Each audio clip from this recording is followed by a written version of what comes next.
میں نے سب کی سنی اور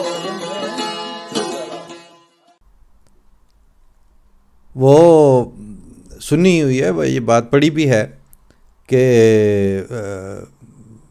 بانی جماعت احمدیہ جب ابھی انہوں نے دعویٰ نہیں کیا تھا ماموریت کا، تو اس سے پہلے کی بات ہے کہ وہ کسی جگہ انہوں نے نماز پڑھی اور مسجد دور افتادہ سی علاقہ تھا، وہاں پہ تھے کسی بزرگ کے پاس. اب یہ سننے والے جو بزرگ ہیں وہ ان میں سے بعض ایگزیکٹ اس واقعے کی نشاندہی کمنٹس میں آئی جائے گی کہیں، لیکن میں چونکہ غالباً خواجہ مظہر جانا یا اس فیملی کے کسی بزرگ کے ساتھ ان کی ملاقاتیں ہوتی تھیں، تو اس دورانیے میں انہوں نے کہیں آپس میں گفتگو ہو رہی تھی، تو انہوں نے مسجد کی چھوٹی چھوٹی سی دیوار کے دور سے ایک بندہ دیکھا، تو انہوں نے کہا کہ مجھے توجہ میں یہ کمال حاصل ہو چکا ہے کہ میں اگر یہاں سے بیٹھے بیٹھے اس آدمی پہ توجہ ڈالوں تو وہ سر کے بل پٹخنی کھا کے گر جائے. تو حضرت بانی جماعت احمدیہ مرزا غلام احمد قادیانی انہوں نے بڑے اطمینان سے اور بغیر کسی طنز کے ان کو ایک سوال آگے سے اٹھایا کہ اچھا اگر آپ یہ ایسا کریں گے اور وہ بندہ سر کے بل گر بھی جائے گا تو اس سے بنی نوع انسان کو کیا فائدہ ہوا؟ بات یہ ہے کہ ان میں سے ایک وزیر اعظم چلا جائے، دوسرا آ جائے، ایک فیملی اور ایک پارٹی کو ہٹا دیا جائے، دوسری پارٹی انہی سوچوں کے ساتھ آگے آ جائے. مجھے کسی نے پوچھا کہ جی تانوں انہیں کی آکھیا عمران خان نے، میں نے کہا مینوں کی آکھنا سی، میرے تو متھے نہیں لگا کدی، مینوں کی چاننے ہوتا. لیکن مجھے اس کے وہ جرائم نظر آتے ہیں جن جرائم کے ہوتے ہوئے میں نے ان دنوں ہی ایک کالم لکھا تھا، تو میں نے کہا آپ کی اس حرکت کے بعد میرے لیے مشکل ہوگا کہ میں آپ کے نام کے ساتھ صاحب بولوں، کیونکہ آپ لیڈر آف دا ہاؤس تھے اور آپ کے سامنے بغیر کسی وجہ کے لمبے لمبے پٹے رکھنے والے آپ کے کیبنٹ منسٹر جو ہیں وہ اپنے شہریوں کے شہری حقوق کو پامال کریں اور مذہب کا بدترین استعمال کریں، مذہب کے کارڈ کو اسمبلی کے فلور پر کھیلتے رہے آپ کے سامنے. آپ کو جرت ہوئی ان کو شٹ اپ کال دینے کی؟ اور وہ آپ اس لیے نہیں دے سکے کہ آپ نے ان کو خود رستہ بتایا تھا. آپ کو تسبیح کا پہلے کوئی نہیں ضرورت ہوتی تھی، آپ وزیر اعظم بنتے گئے اور ساتھ تسبیح آپ کی وہ انگلیوں پہ لپٹی گئی. آج میں ویسے بائی دی وے آپ کو ہر طرح کے ہمارے آڈینس میں لوگ دوست سننے والے ہیں، احمدی بھی، نان احمدی بھی، نیوٹرل بھی، مذہب سے جھکاؤ رکھنے والے بھی، اور اپنا لامذہبیت کے رجحانات رکھنے والے بھی. میں ایک بات وثوق اور وضاحت سے عرض کرنی چاہتا ہوں کہ یہ جو تسبیح پھیری جاتی ہے اور اب جو ڈیجیٹل تسبیحاں اور یہ اور وہ آ گئی ہے، آج صلی اللہ علیہ وسلم کی سنت طیبہ سے کہیں تسبیح کی کوئی سند نہیں ملتی. ضرور آپ صلی اللہ علیہ وسلم نے نمازوں کے بعد وہ 33 مرتبہ اپنی انگلیوں پہ سبحان اللہ اور الحمدللہ اور اللہ اکبر کے ورد کی تلقین بھی فرمائی ہوئی ہے، وہ آپ کی سنت میں شامل ہے. اور بھی اس طرح کے ورد اوراد ہیں. استغفار پہ کثرت آپ صلی اللہ علیہ وسلم کا معمول تھا، لیکن ایک روایت بھی آج تک میری نظر سے نہیں گزری، مجھے انلائٹن فرمائیے جس کے علم میں ہو کہ کبھی کسی نے کسی دور اذکار قسم کی روایت میں بھی اگر کسی نے پڑھا ہو کہ رسول اللہ صلی اللہ علیہ وسلم یہ بیڈز والی تسبیحاں اس طرح پھیرا کرتے تھے، تو میں معذرت چاہ لوں گا اور اپنی اصلاح کر لوں گا، لیکن تسبیح کا کوئی تصور رسول اللہ صلی اللہ علیہ وسلم کی سنت میں نہیں ہے. یہ والی تسبیح جو ہمارے جس کو یعنی جو ہی وزارت عظمیٰ یا وزارت علیہ یا مطلب کسی ایسی پوسٹ جو صد پوچھ والی پوسٹ ہوتی ہے وہ آتی ہے تو ساتھ ہی آپ کے پاس تسبیح آتی ہے، اس سے پہلے نہیں ہوتی آپ کے پاس. اس کا مطلب ابھی حمزہ نے بھی کل پرسوں اس کو جب وہ آوازاری مصیبت بنی کہ جی وہ ہاؤس کی بجلی کاٹ دی گئی تو وہ ادھر وہ ظاہر ہے وہ شہباز شریف ماں پر تھی پتا پر گھوڑا بہتا نہیں پر تھوڑا تھوڑا، تو وہ ہاتھ تو اسی کی طرح مائک سے اوپر سے ایسے ایسے چھپیاں دینے کے انداز میں کرتا ہے. تو کہہ رہا ہے آپ کو سوچنا چاہیے تھا ادھر بیبیاں ہیں ان کو وضو کرنا ہے، اور تسی اسمبلیاں کدوں وضو کرنا ہوندے ہو؟ آپ گند کرنے آتے ہیں اسمبلیوں میں اور کیا کرتے ہیں آپ وہاں پہ آ کے؟ آپ نے وہاں وضو کرنا آنا مطلب سارے لاہور وضو واسطے تھا کوئی نہیں لبی اسمبلی وضو دے.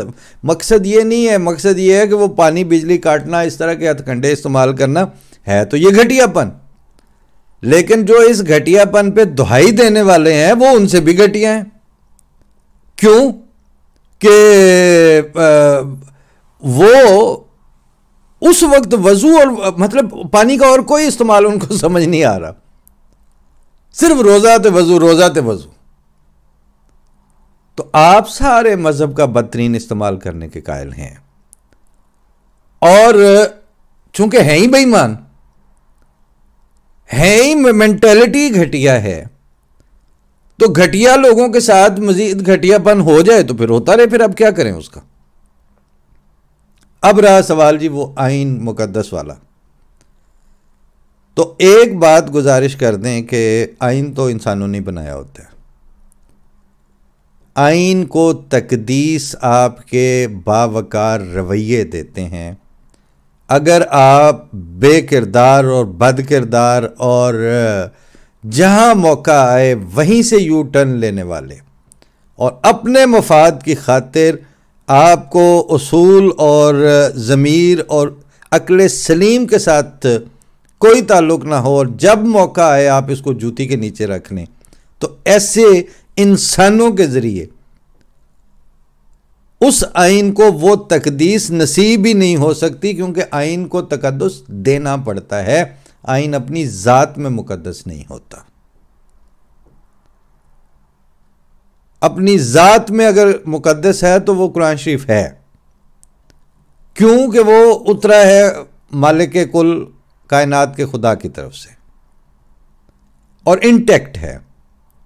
اس کی ظاہری اور اس کی معنوی، باطنی اور اس کی لفظی ہر طرح کی حفاظت کا اس نے ذمہ لیا اور آج تک نبھا رہا ہے. وہ نظر آ رہا ہے کہ وہ حفاظت ہو رہی ہے.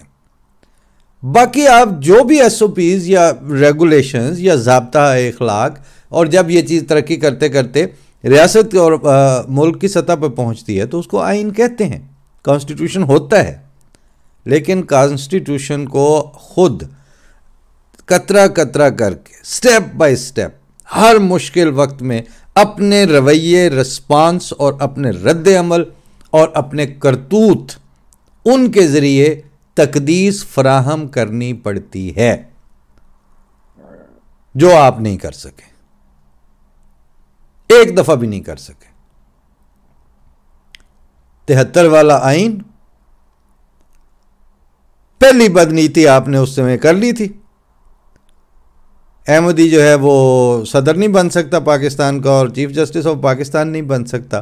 اور for the purpose of law and constitutions this house believes that Ahmadis are not Muslims. اور پھر اس امینڈمنٹ کو سپورٹ کرنے کے لیے پھر آپ لوگوں نے کیا کیا کچھ کیا. اس سے آپ لوگوں کی گھٹی اور آپ کے گرائپ واٹر اور آپ کی جو ابتدائی خوراک ہے جس سے آپ کا سیاسی وجود بڑا ہونا تھا، اس میں بددیانتی اور بدنیتی سرایت کر چکی. اس پانی سے پل کے جوان ہونے والوں نے اور بلکہ بوڑھا ہو جانے والوں نے آئین کو تقدیس کہاں سے فراہم کرنی تھی، وہ آپ نہیں کر سکے. اب رضا ربانی، اب نیئر بخاری، اب بابر اعوان، اتفاق سے یہ جو 3 نام لیے ہیں ان تینوں کو تو میں بھی جانتا ہوں، یعنی قریب سے دیکھے ہوئے افراد میں سے ہیں. اب جائیں جا کے اس کو فراہم کریں پھر اب تقدیس.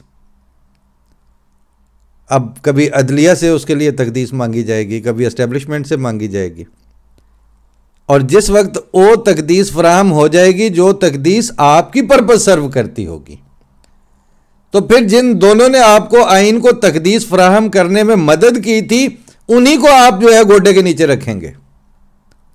اتنے بدنیتوں میں اور اتنے بددیانتوں کے اندر آئین کو تقدیس کس طرح فراہم ہونی تھی؟ خوباں کہاں تھے؟ نقطۂ خوبی سے باخبر. یہ اہل فن کی بات تھی اور اہل فن میں تھی، اور پہنچی ہے جب تباہی جاں کی وہاں خبر، عذرا وطن میں تھی نہ انیزہ وطن میں تھی. اب آپ کو وہاں نہ عذرا ملے گی نہ انیزہ ملے گی، ڈھونڈتے پھریے. جان ایلیا نے بہت ظاہری، مجازی اور سامنے کے استعاروں میں بہت دور کی باتیں کی ہیں. میر لکھتے ہیں ایک اور مصرے میں کہ میر دلی سے نکلے گئے لکھنؤ، تم کدھر جاؤ گے ہم کدھر جائیں گے. خیر رہے نام اللہ کا. ابھی یہ جس کھلواڑ کے اندر اس وقت پورا ملک، پوری قوم، پوری ریاست یہاں تک ڈوبی ہے اور ایسے ہاتھ پاؤں مار رہی ہے، اور مسخرے اتنے ہیں کہ ڈوبتے ہوئے ہاتھ پاؤں مارتے ہوئے بھی گردنیں مٹکا کے ایک دوسرے کے اوپر کیچڑ اچھالنے سے باز نہیں آ رہے. فضا یہ ہو تو دلوں میں نزاکتیں کیسی. جب یہی حالت ہوگی تو آئین کو تقدیس فرشتے آ کے فراہم کریں گے. بھائیو، انسانوں کا آئین ہے، اس کو انہی انسانوں نے جنہوں نے اس کو بنایا ہے قومی سطح پر تقدیس دینی تھی. آپ فیل ہو چکے ہیں اس کو تقدیس فراہم کرنے میں. اللہ کے حوالے. السلام علیکم.